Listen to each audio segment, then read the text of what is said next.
ارهجه کوهدا شهر پرتزامه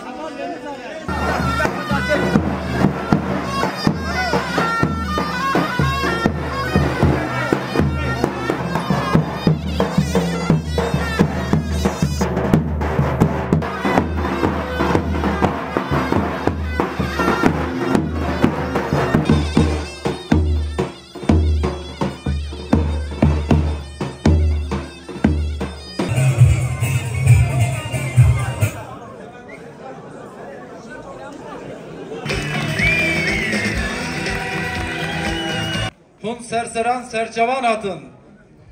Biliyorsunuz belediyecilik aynı zamanda halka hizmet ve bu hizmeti halkla birlikte yapma sanatıdır. 2014 yılında Van büyükşehir oldu. 2 yıl dayanamadılar bizim hizmet yapmamıza. 2016'da elimizden aldılar. 2 dönemdir kayyumla yönetiyorlar. Kayyumlar hiçbir şey yapmadılar. Yandaşlarının ceplerini doldurmaktan başka ne ulaşım, ne hizmet, ne altyapı. Bakın bugün Altıntepe'de bir anne oğlunu sırtında okula götürmek için çamurlu yoldan geçiyor.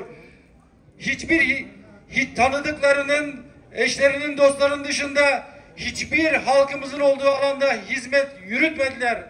Hundizanın 2019 melbijatını kir. Dve elbijatını da havalime Ayşe Minas o Yılmaz Berkat elbijatını.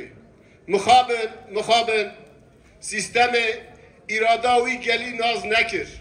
İrada geli tuşbayı naz nekir, boykot kir, ani koyum oytedev savun havala. Em vistoji dedine havale koy. Em vistoji dedine geli tuşbayı kuvra anha koyet deme. Em tuşbayı sedişe serkevin. U em iktisacı haval akkoş, hanım akkoş ümit keser. Em bilir kadar bile. Em hemen öderim. Em vistoji dedine ve ev geli tuşbayı ev kelejana ve daime em serbrindin.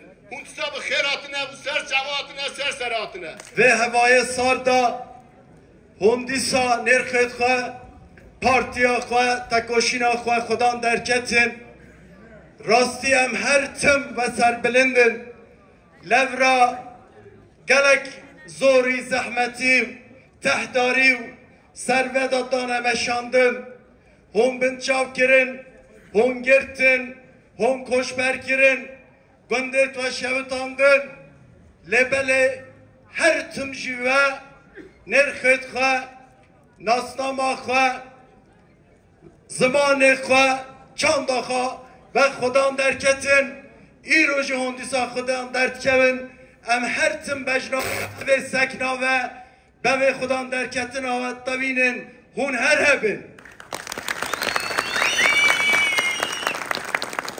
Gelê me hêja hûn dizanin gelek pirskerîkên bajarên me hene. Evet zaten hon hemeci bixwe jiyan dikin. Ew gaspa qayyume pirskerîkeke gelek mezin e. Ew gasp hember hebûna nasnama gelê Kurd o gelên ve derê jiyan dikin.